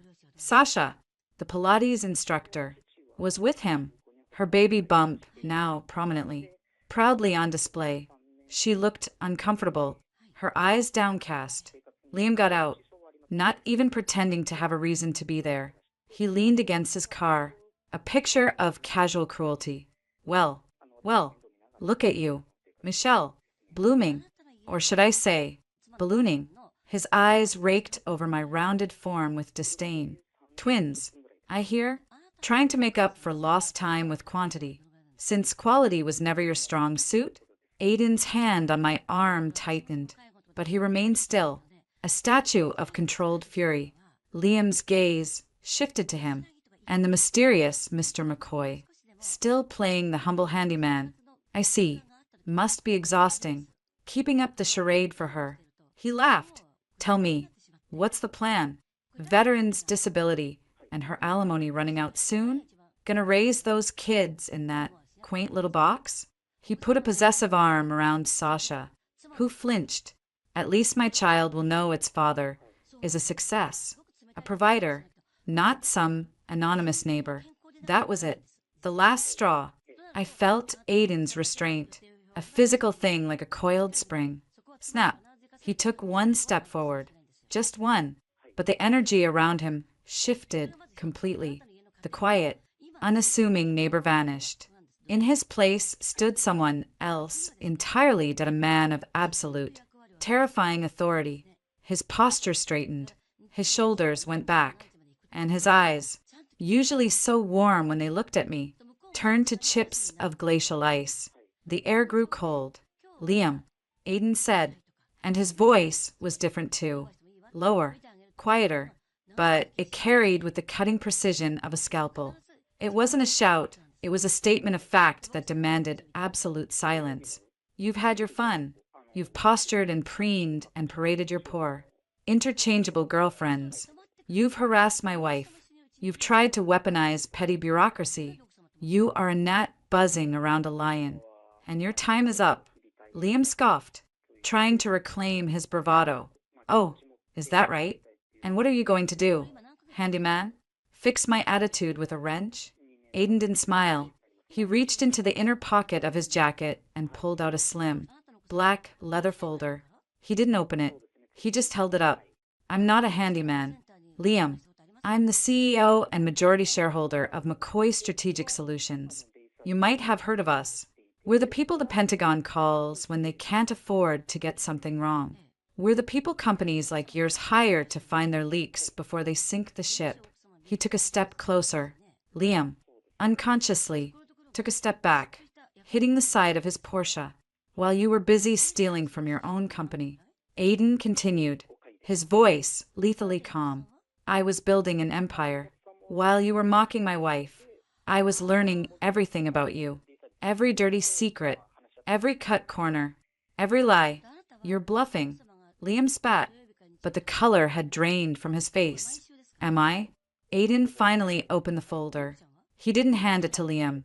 He simply displayed the first page. From where I stood, I could see columns of numbers, bank routing codes, and the stark header, SEC preliminary findings, TechVantage Capital misappropriation. You've embezzled $2.8 million from your own series, B, our D fund over the last 22 months. Aiden recited, as if reading a grocery list. You funneled it through a shell company in the Caymans called Horizon Ventures. You used it to fund your lifestyle, the cars, the watches, the gifts for your various companions. He glanced at Sasha, who looked like she wanted to vanish into the pavement. The SEC has been building a case since last month. They've been waiting for one more piece of evidence. I just handed it to them this morning. Liam's bravado shattered. His face went from white to a sickly gray. That's proprietary. You can't have that. It's theft. It's due diligence. Aiden corrected him softly. And it's justice. He flipped to the next page. And then there's the matter of your impending progeny. He looked directly at Sasha, his gaze not unkind, but pitiless. Ms. Pellegrini, you might want to get a paternity test. The one I had discreetly run, courtesy of a DNA sample from Liam's discarded toothbrush and a prenatal screening you had at First Hill Diagnostics, came back with a 0% probability of paternity. The father, according to the sibling match, is likely one Marcus Thorne, a bartender at the Canonicus Club. Liam's membership there, by the way, was paid for with embezzled funds. The world stopped. Sasha made a small, choked sound, her hands flying to her mouth. Liam stared at Aiden, then at Sasha, his eyes wide with a mixture of horror and dawning. Catastrophic understanding. You had no right. Liam stammered, his voice a broken thing. I had every right. Aiden said, his voice dropping to a deadly whisper. You threatened my wife. You tried to poison her peace. You are a thief, a liar, and a fraud. And as of 1 hour ago, your assets are frozen. Your board has been notified, and the U.S. Attorney's Office has a very thick file with your name on it. He closed the folder with a soft, final snap. The net has been swatted. Liam, now get off my property. And if you so much as look in my wife's direction again, I will not be so circumspect in my response. He turned his back, a dismissal so complete and contemptuous it was more powerful than any blow. He came to me, his expression shifting instantly from icy wrath to deep concern. Are you all right? He murmured, his hand going to my cheek. I'm sorry you had to see that. I was trembling, but not from fear, from a seismic, awestruck shock. I had just witnessed a man be systematically dismantled, not with fists, but with facts. The quiet, powerful force I'd married had finally stepped out of the shadows, and it was a breathtaking, terrifying sight. I looked past Aiden at Liam. He was slumped against his car, the letter from the HOA and the paternity revelation fluttering from his limp hands. He looked gutted, hollowed out. The polished, powerful tech exec was gone, replaced by a man staring into the abyss of his own making. I'm fine, I whispered to Aiden, leaning into his touch. Let's go inside. As Aiden guided me gently up the walkway, I heard Liam's voice, broken and desperate, call out, Michelle, please, you can't, you have to talk to him. Make him see reason. I didn't turn around. I kept walking, my hand in my husband's, towards the warmth and safety of the home he had made an impenetrable fortress. The door closed behind us, shutting out the crumbling world of Liam Anderson. Inside, Aiden helped me to the couch, kneeling before me. I wanted to wait, he said, his voice thick with emotion, until after the babies were born. I didn't want the stress for you, but no one insults my wife. No one threatens my family. I looked at him, this complex, powerful, fiercely loyal man who had hidden a volcano of capability behind a facade of quiet simplicity. He had done it for me, to protect me, to avenge me. I placed my hands on his cheeks, feeling the tension there. I love you, I said, the words simple and utterly inadequate for the storm of feelings inside me. And I'm not afraid of him anymore. He leaned his forehead against mine, closing his eyes. Good, he breathed. Because his fight is over, ours is just beginning. He placed a gentle hand on my rounded belly, where Grace and Samuel slumbered, oblivious to the earthquake their father had just unleashed. And it's the only one that matters. The fallout was immediate and brutal. The night after Aiden's demolition of Liam on the sidewalk, our doorbell rang at 2:17 a.m. The security panel screen showed a distorted, desperate face pressed against the camera. Liam, he was disheveled, swaying, his knuckles white as he hammered on the door. Michelle, please. Aiden, you have to talk to me. Aiden was already awake, watching the monitor from bed.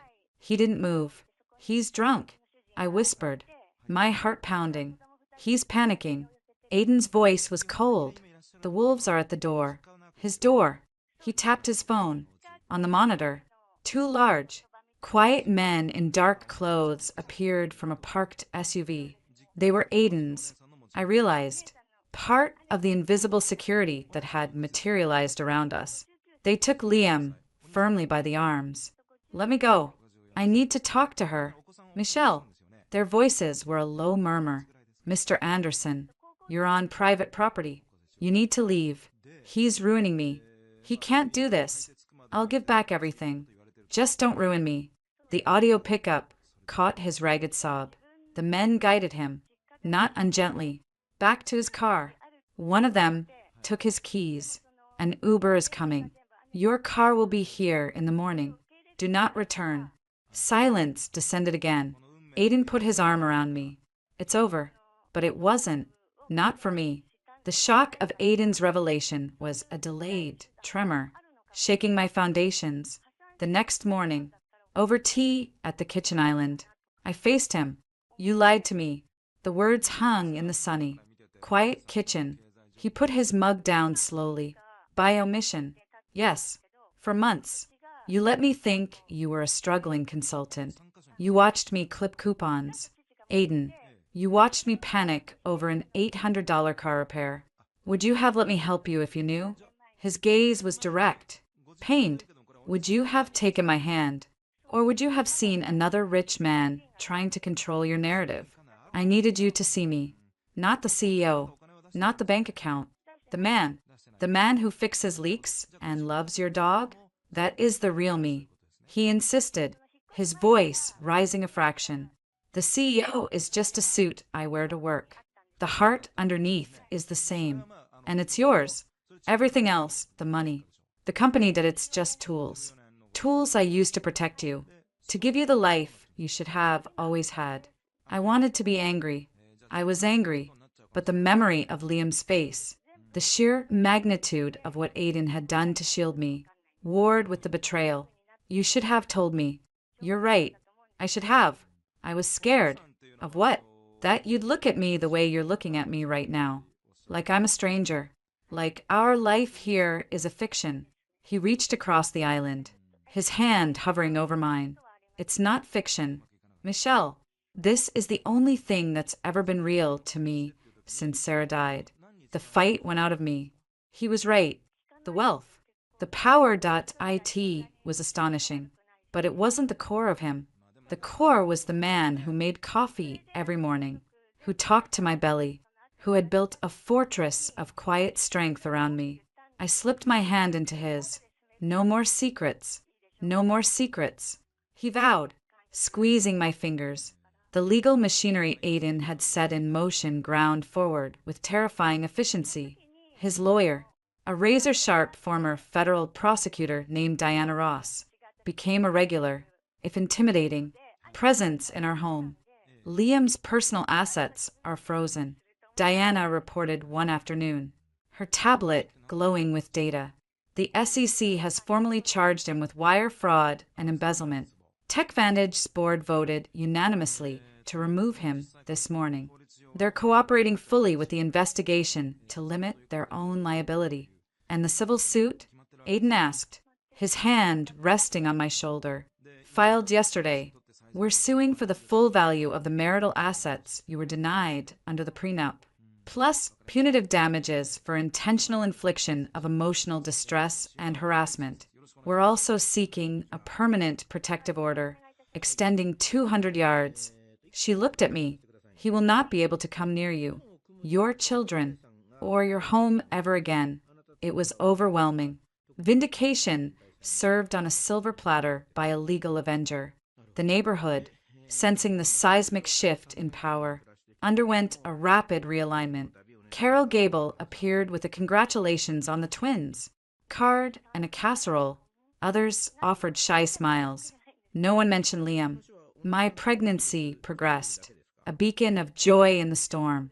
Then, at 34 weeks, the beacon flickered, a crushing headache, spots before my eyes, a sudden, alarming swelling in my hands and feet.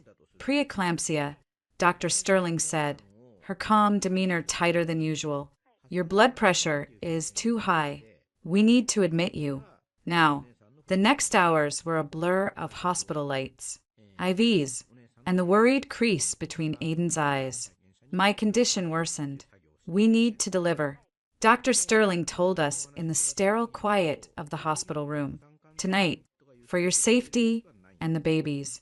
Fear, cold and sharp, pierced through the medication haze. I looked at Aiden. His face was pale, but his voice was steady as he held my hand. Whatever you need to do, just keep her safe.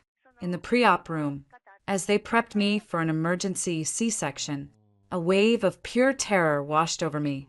The memories of past failures, the sterile smell, the overwhelming sense of my body betraying me again, it coalesced into a silent scream.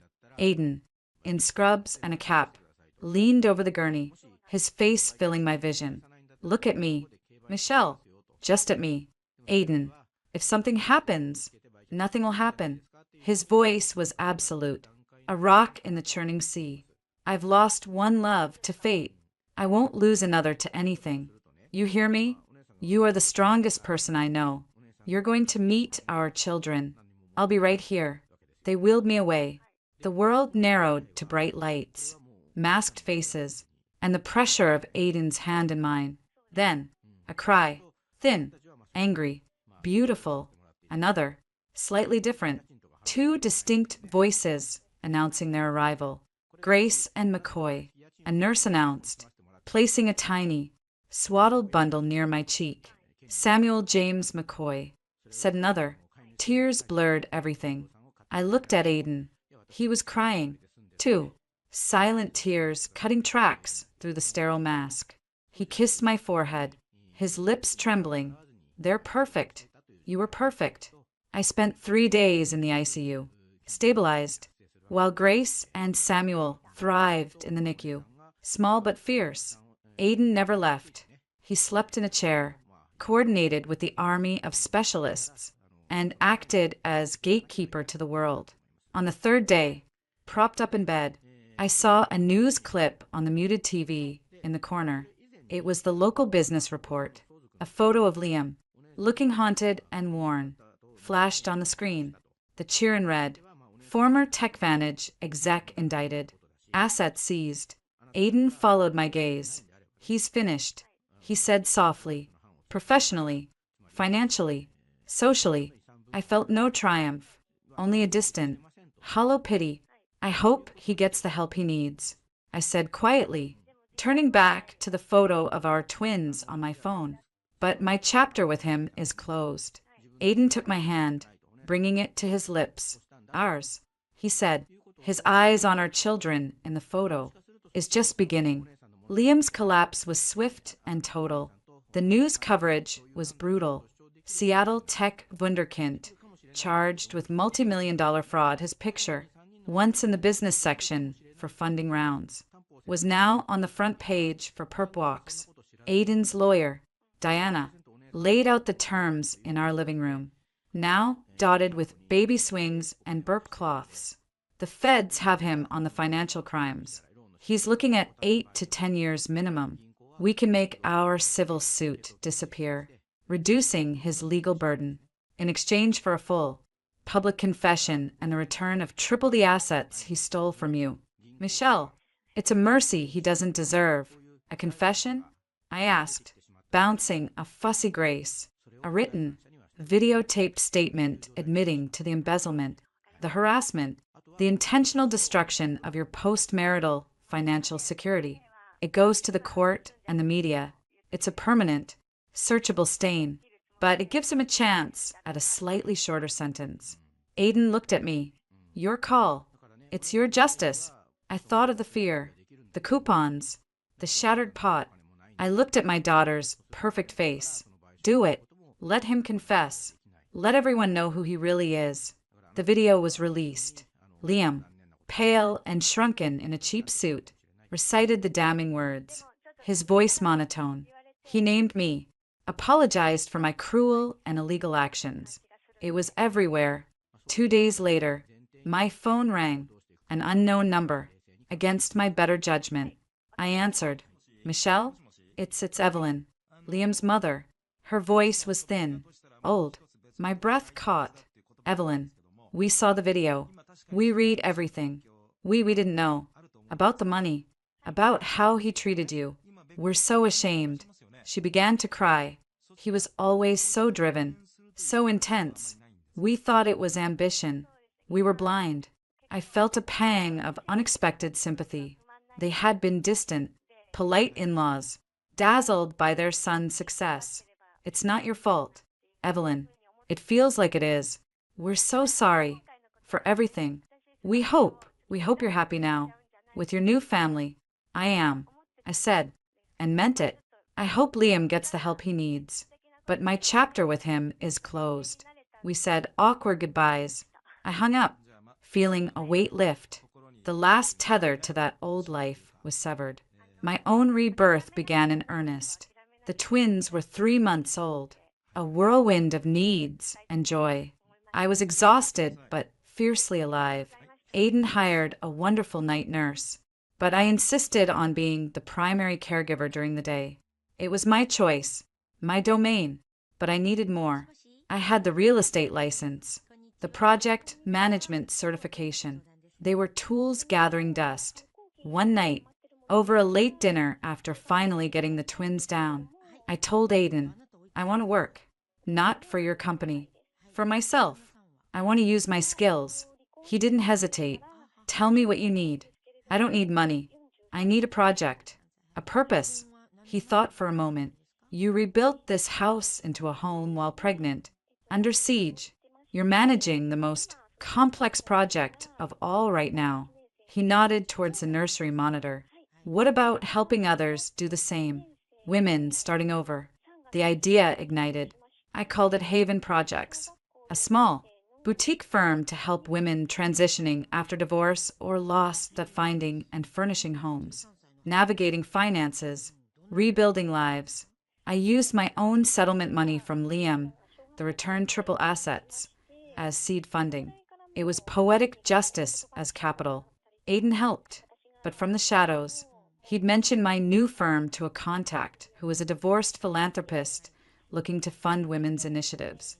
A week later, I had my first major client and a grant. My phone buzzed. A letter from the state penitentiary. Liam's name in the return address. I didn't open it. I took a picture and texted it to Diana. Handle this, please.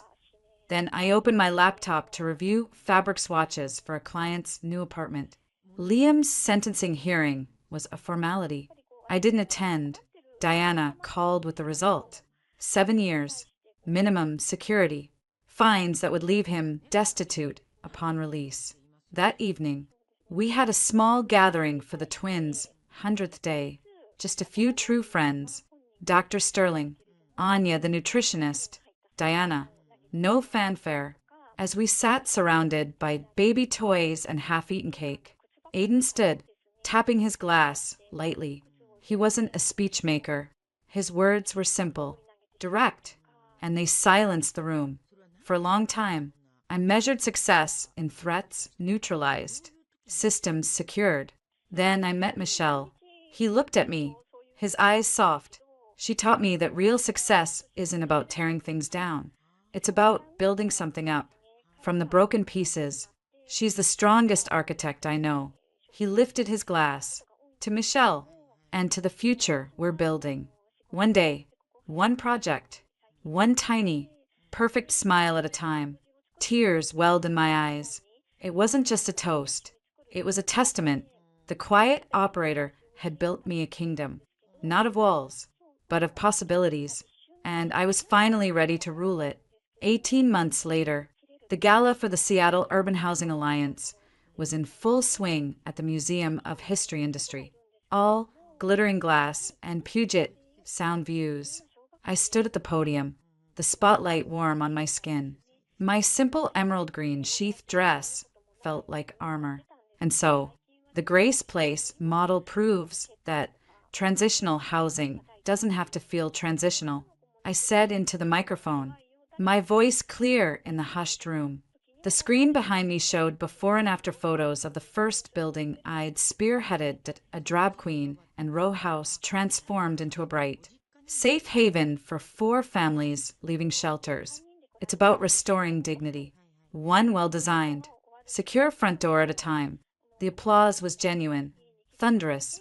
I caught Aiden's eye from his table, near the back. He wasn't clapping loudly. He just gave me a slow, deep nod, his pride a tangible force across the room. My husband, the ghost in the machine, had come out of the shadows to sit in a banquet chair and watch me shine. After the speech, a flood of people surrounded me. A city councilwoman pressed a card into my hand. Your data on recidivism rates is compelling. Michelle, we need to talk about the Ballard Project. A network news producer asked for an interview.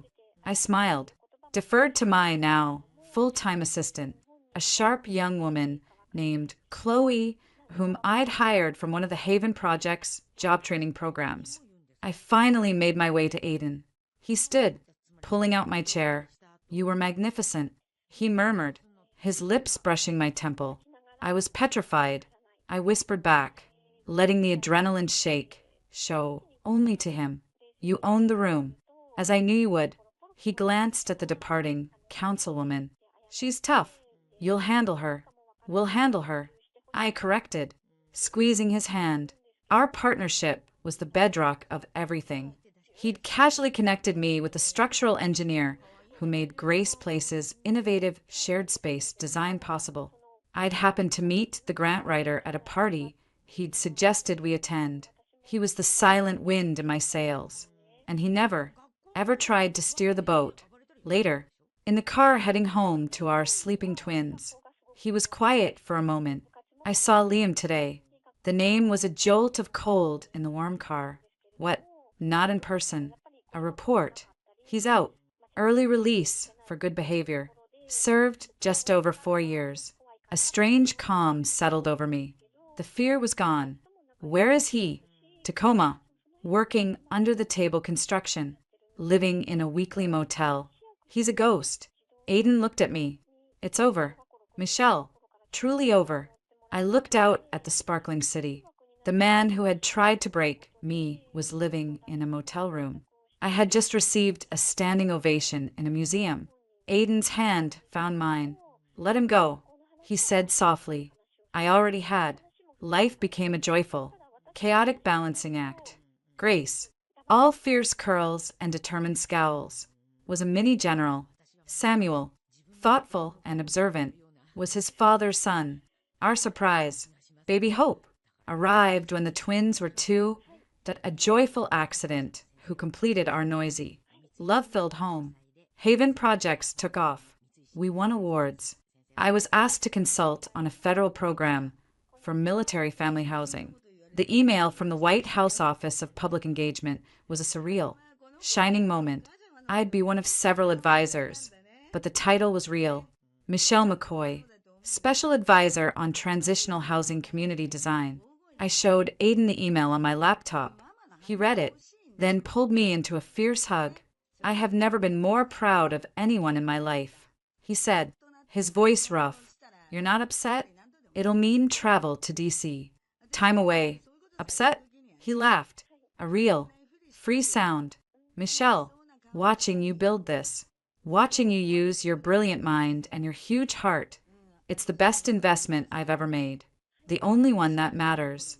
The night before my first trip to Washington, we were in the kitchen. I was packing a diaper bag. Hope was coming with me. A nanny in tow. Aiden was cleaning up after dinner. "Do you ever think about it?" I asked, folding a tiny sweater. "What if we'd met earlier? Before Liam? Before Sarah?" He stilled, the dishcloth in his hand. He turned, leaning against the sink. "No," he said, with finality. "I wasn't ready then. You weren't ready. The broken roads led us right here. To this kitchen. To them." He nodded towards the monitor, showing 3 sleeping children. I wouldn't reroute a single step. That was the heart of it. Our love wasn't a fairy tale beginning. It was a midlife masterpiece, built with the sturdy, weathered materials of loss, resilience, and hard-won trust. A few weeks later, a business magazine profile of Aiden hit newsstands. The reporter had somehow pierced his legendary privacy. The headline read, "The billionaire in the background.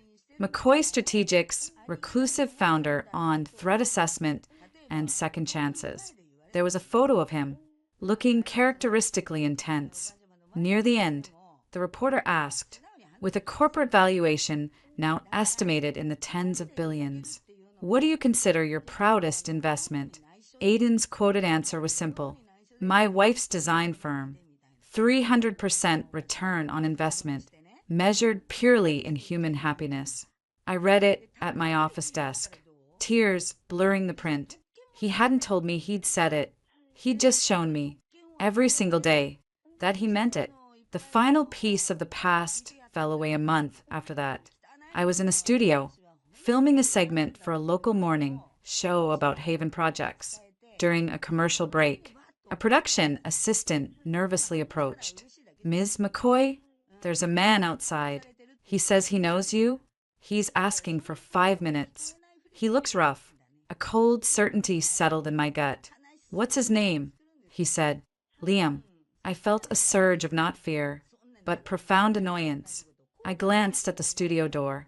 My security detail that a discreet pair of Aiden's people stood just outside. I was safe, more than safe. I was in charge. "Tell him I'm not available," I said, my voice calm. "And if he doesn't leave the premises immediately, security will escort him. And then the police." The assistant scurried off. I took a deep breath, smoothed my jacket, and turned back to the host with a bright, professional smile. "Sorry about that. Shall we continue?" Later, my head of security, a stoic man named Marcus, confirmed it. It was him. He left when we approached. "He won't be back." I nodded. I knew he wouldn't. The man who had once held all the power was now just a sad ghost from a past life. And I was too busy building the future to be haunted. The gnat had been swatted, and I hadn't even needed to raise my own hand. 5 years later, Mommy, Sam, took my geodesic block prototype. I looked up from reviewing blueprints on my tablet to see Grace, now a fiercely intelligent 5-year-old with a wild mane of auburn curls, standing hands on hips. Behind her, Samuel, calm and methodical, was assembling the blocks into a surprisingly stable structure. "It's not a prototype, Grace. It's a load-bearing arch. Your design lacked foundational integrity." I hid a smile. "Sam, give your sister back 2 of the blocks. Grace, articulate why you need them. Use your words, not your volume."